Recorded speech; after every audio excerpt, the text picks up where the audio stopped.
आज का जो पाठ है वो है सबोदेशक की पुस्तक, उसका 3 अध्याय और उसका 12 पद।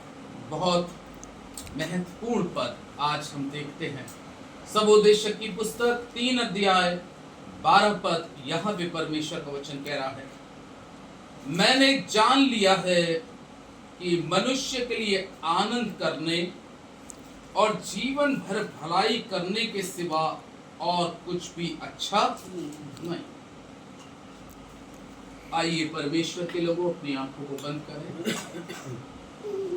जीवन के सफर में मेरे साथ आएंगे यीशु।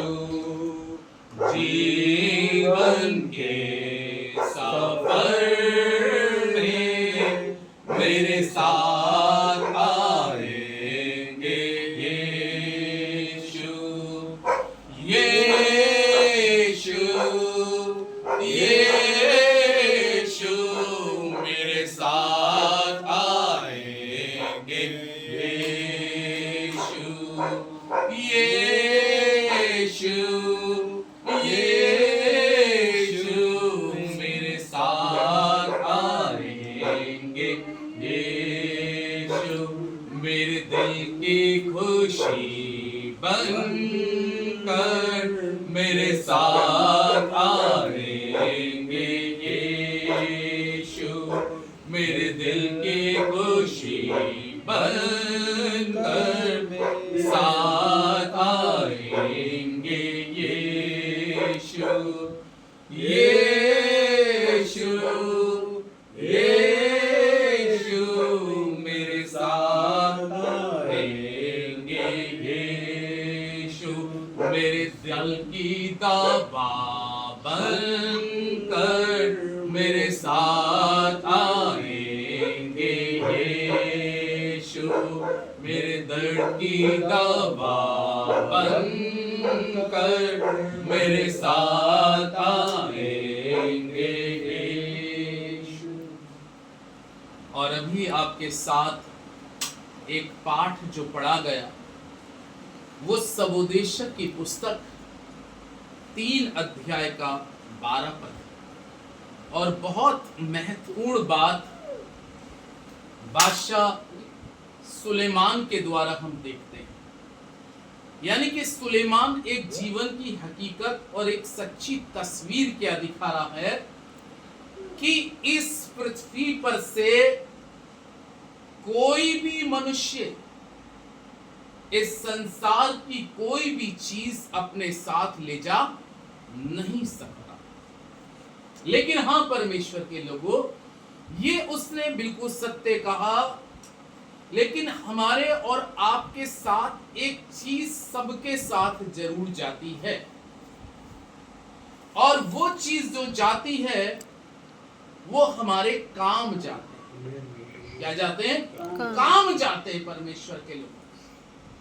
याद रखिए कि संसार की कोई भी चीज जो मैंने और आपने जीवन भर प्राप्त करी या जीवन भर उन संसारिक चीजों को प्राप्त करने में हमने अपना कई बार विश्वास भी खोया और कई बार हमने वो उस तरीके से उस संसारिक चीज को कमा भी लिया, लेकिन उसके बावजूद भी हम उसमें से कुछ ले जा नहीं सकते। ये सबके लिए एक हकीकत तस्वीर राजा सुलेमान बता। लेकिन सुलेमान ने एक इस आयत के अंदर में 2 महत्वपूर्ण बात कही। पहली बात उसने क्या कही? मनुष्य के लिए भलाई की वो जीवन भर क्या करता रहे? आनंद करता है। नंबर पहली बात, पहली चीज वो कहता है कि मनुष्य के लिए अच्छा है कि वो जीवन भर क्या करे? नहीं, जीवन भर आनंद करे। फिर दूसरी चीज उसने कही कि जीवन भर भलाई करे। ये 2 चीजें। तो एक चीज तो हम पहले ये बताएं कि कोई व्यक्ति जीवन भर कैसे आनंदित हो सकता है। ये जीवन के किसी भी क्षेत्र में, चाहे उसके जीवन में लाचारी हो, चाहे उसके जीवन में गरीबी हो, चाहे उसके जीवन में बड़ी समस्याएं हों, परेशानी हो, लेकिन जीवन भर कौन आनंदित रह सकता है? आमीन। बाइबल कहती है फिलिपियों 4 में, प्रभु में सदा क्या रहो? आनंदित रहो।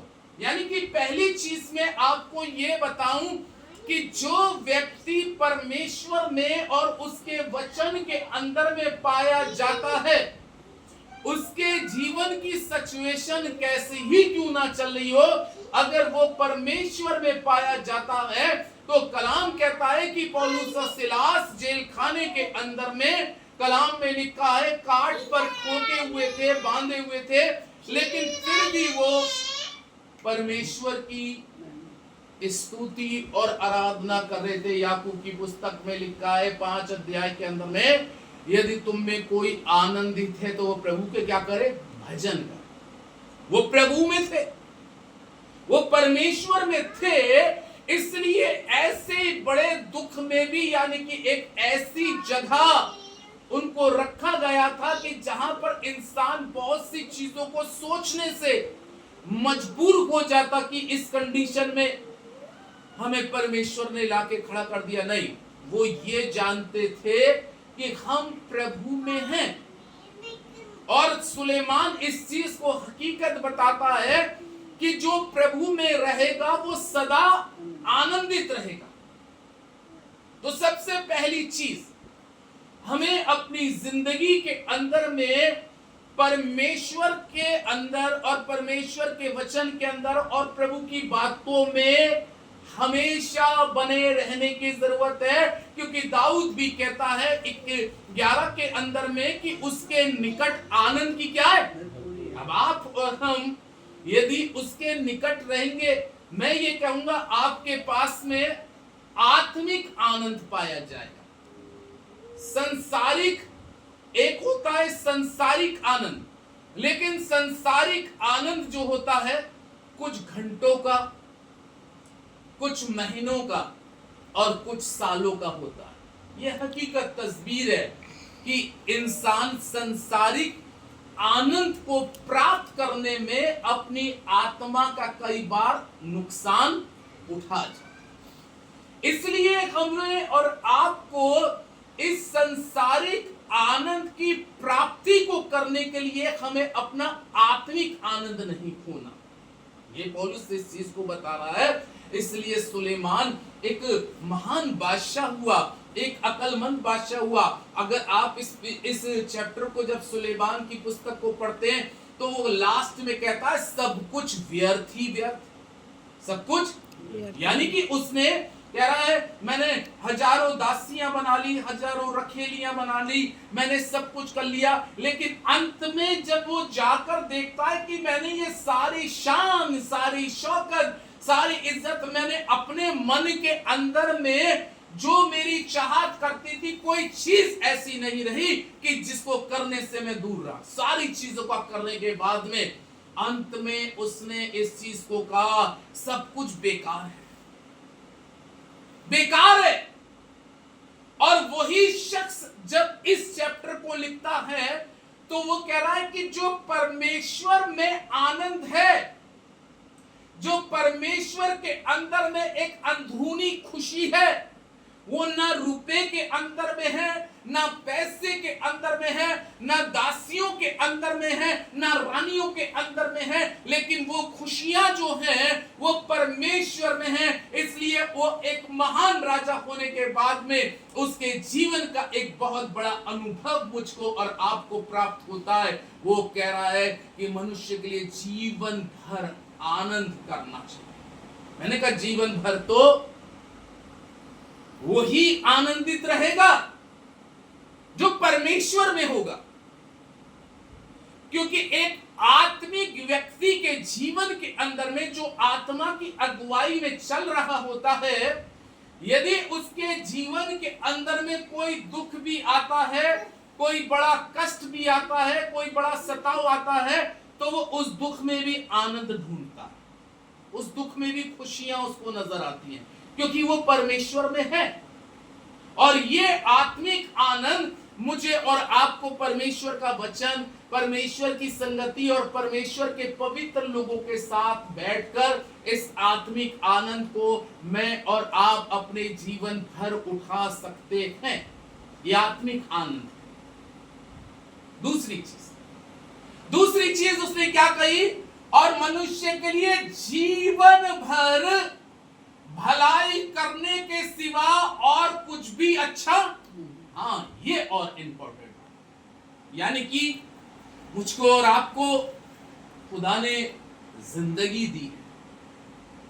जिसको जितनी जिंदगी दी है, किसी को अच्छी लंबी उम्र दी, किसी को कम उम्र दी, बात ये नहीं है परमेश्वर के लोग। महत्वपूर्ण बात ये है कि जो जीवन परमेश्वर ने दिया, क्या हम इस जीवन से परमेश्वर के कामों में पूरी तरीके से समर्पण हो चुके नहीं हो चुके? जीवन भर भलाई, क्योंकि मेरे और आपके साथ में इस पृथ्वी से मैंने कहा कि कोई भी चीज साथ नहीं जाएगी। ये पक्का है, क्योंकि हम लोग इस बाइबल को मानने वाले और पूरे विश्वास करने वाले व्यक्ति हैं, और हमने अपनी जिंदगी के अंदर में बहुत कुछ और बहुत से लोगों को अपनी आंखों के सामने इस संसार से जाता हुआ देखा है। वो कुछ भी लेके नहीं गए,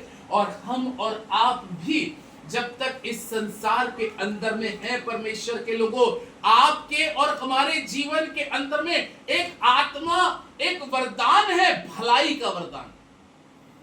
भलाई का वरदान, भलाई का फल हमारे जीवन के अंदर में, क्योंकि सारे फलों का और सारे वरदानों का यूज केवल संसार तक है। ये एक बहुत बड़ी बात बता। सारे वरदान, जैसे कहते हैं, किसी को चंगाई का वरदान है, किसी को दुष्ट आत्मा का निकालने का वरदान है, किसी को भविष्यवाणी का वरदान है, लेकिन ये वरदान कहां तक सीमित है? आप सोचिए, ये संसार तक सीमित है।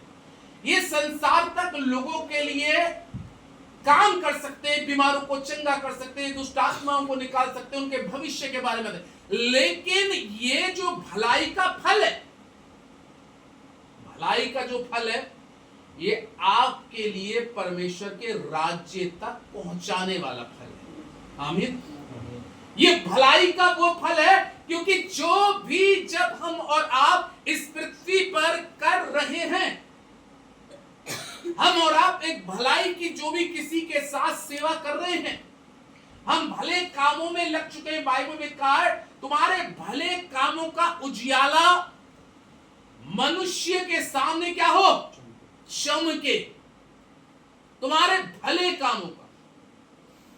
परमेश्वर के लोग जब इस बात को पढ़ते हैं, तो सुलेमान इस चीज को कहता है कि मनुष्य के लिए भलाई करने के सिवा, वो कह रहा है, और कुछ भी अच्छा नहीं है।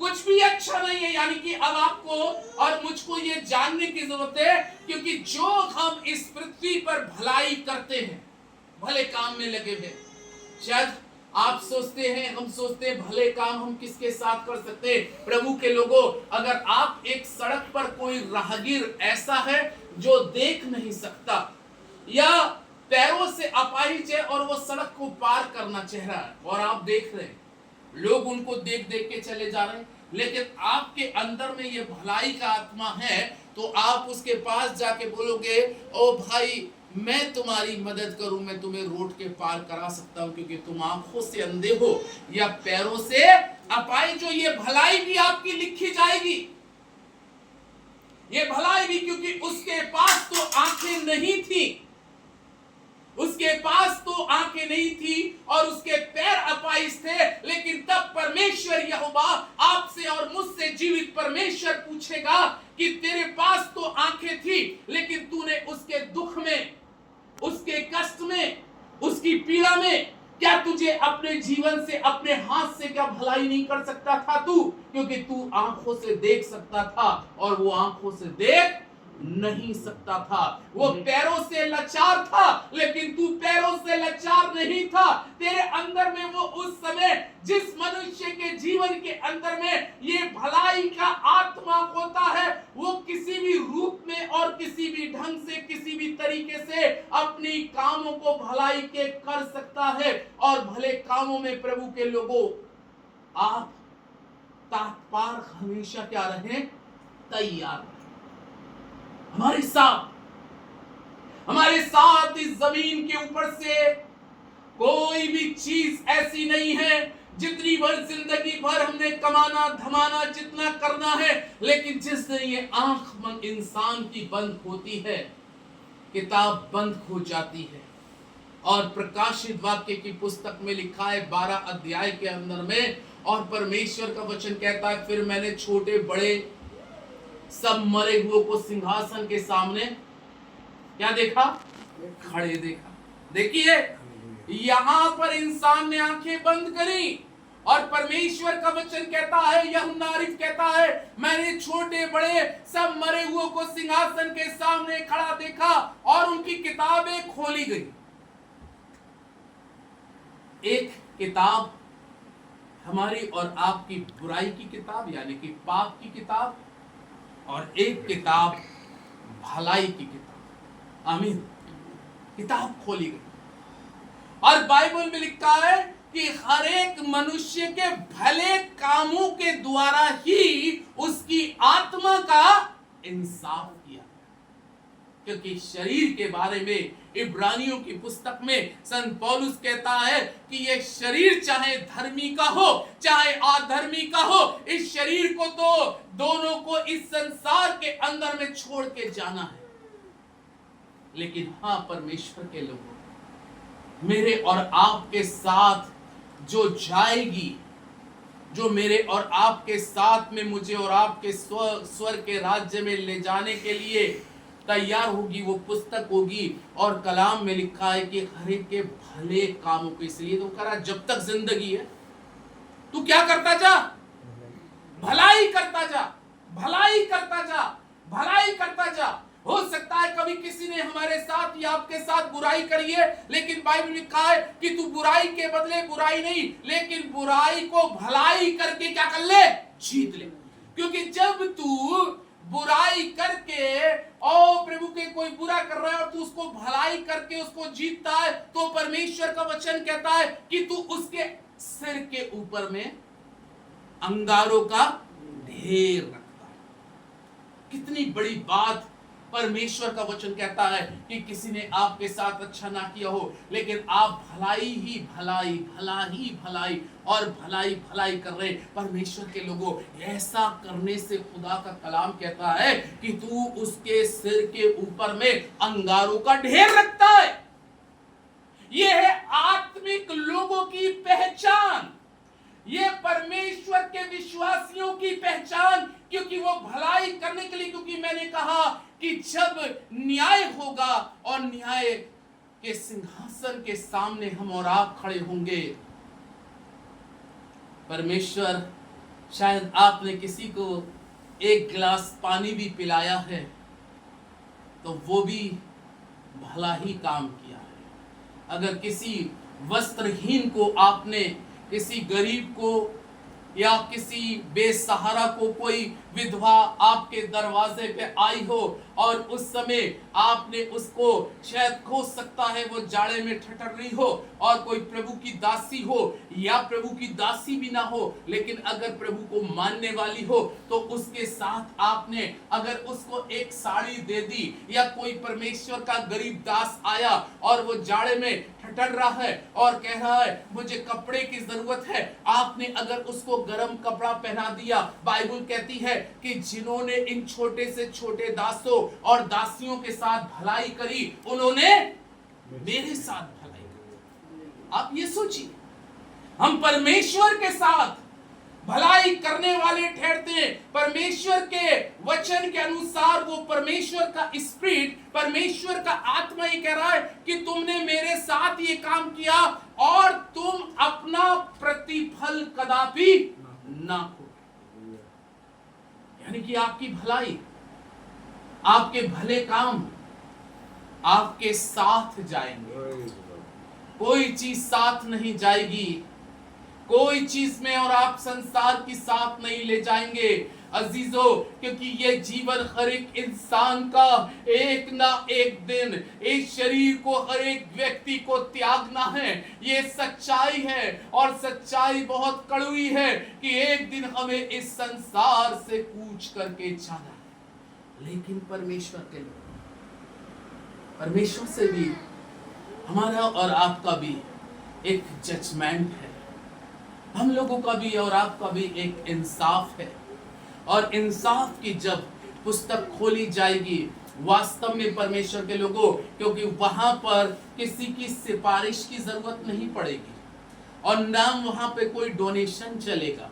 वहां पर बाइबल में लिखा है, जो तूने इस पृथ्वी पर भले काम किए हैं और जो तू जीवन भर भलाई करता चला आया, तेरी भलाई के ही अनुसार तुझे भले कामों का प्रतिफल मिलेगा।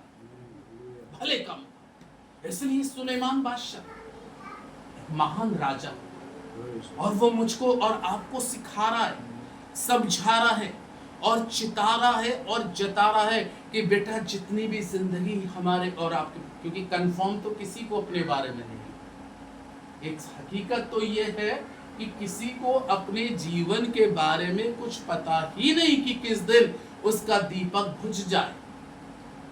लेकिन हाँ, जब तक परमेश्वर ने आपको और मुझको ये जीवन दिया है, आप सोचते रहिए कि मैं किसके साथ क्या भलाई कर सकती हूँ, किस परमेश्वर के दास के साथ क्या भलाई कर सकती हूँ, किस चर्च के साथ क्या भलाई कर सकती हूँ, किसी गरीब के बच्चों को जो पढ़ने में असमर्थ हो, और आप अगर इस योग्य हो तो आपके थोड़े पैसे से किसी के गरीब बच्चे की पढ़ाई हो जाएगी और उसका भविष्य उज्जवल हो जाएगा। ये सारी भलाइयां हैं परमेश्वर के। इसलिए कलाम कहता है, तुम भले काम करने में हियाव ना छोड़ो, भले काम करने में हियाव ना छोड़ो, क्योंकि तुम्हारे भले कामों का फल तुम्हें परमेश्वर की ओर से मिलेगा। गलातियों की पुस्तक को जब हम पढ़ते हैं, पौलुस ने एक बहुत अच्छी बात कही, और यहां पर बाइबल में लिखा है 6 अध्याय के 5वें और वो 9वें और 10वें पद में देखिए, गलातियों की पुस्तक 5-6 अध्याय और 9 और 10 पद में लिखा है, हम भले काम करने में साहस ना छोड़ें। हालेलुया। हम भले काम करने में साहस ना छोड़े, यानी कि आपकी क्षमता, आपके अंदर में जितनी ताकत, आपके अंदर में जितनी कैपेसिटी है, आप उस भले काम को पूरे मन के साथ में करना आरंभ करें, क्योंकि यदि हम ढीले ना पड़े तो ठीक समय पे कटनी काटेंगे। इसलिए जहां तक अवसर मिले हम सबके साथ भलाई करें। हालेलुया। इसलिए जहां तक अवसर मिले हम सबके साथ भलाई करें। और कौमा लगाकर उसने कहा, विशेष करके विश्वासी भाइयों के साथ, विश्वासी बहनों के साथ हम अपने जीवन भर भलाई के लिए हमेशा तैयार हैं, क्योंकि वो जो आप इस पृथ्वी पे कर रहे हैं। इसलिए प्रभु यीशु मसीह ने खुद मत्ती 25 के अंदर में कहा, मैं तेरे घर पे आया, मैं भूखा था, तूने मुझे खाना खिलाया। वचन में लिखा है, मैं वस्त्रहीन था, तूने मेरे साथ भलाई करके मुझे कपड़े पहनाए। मैं बंदी गृह में था, तुम मुझसे मिलने आए। तब प्रभु के लोग कहेंगे, प्रभु हमें तो मालूम नहीं, हमें तो मालूम नहीं कि आप जितनी चीजें बता रहे हैं इसमें से हमें कुछ नहीं मालूम। तब प्रभु यीशु मसीह कहेगा, नहीं, जब मेरा दास आया था, मेरी दासी जब आई थी, जो तुम उसके साथ कर रहे थे वो भलाई मेरे साथ कर। और यकीनन जानो, तुम अपनी भलाई का फल कभी ना खोगे। और तब वो दुष्टों से कहेगा, मैं तुम्हारे घर आया, तुमने मुझे पानी नहीं पिलाया, मैं तुम्हारे घर आया, तुमने हमें खाना नहीं खिलाया, और मैं तुम्हारे घर आया, मैं ठंड में आया, तुमने मुझे वस्त्र नहीं पहनाया, मैं जेल खाने में था, तुम मुझसे लेता। तब लिखा है, गुनहगार कहेंगे, हे प्रभु तू कब आया, प्रभु कहेगा वही मेरे जो दास आए थे उसी में तो मैं आया था। हालेलुया।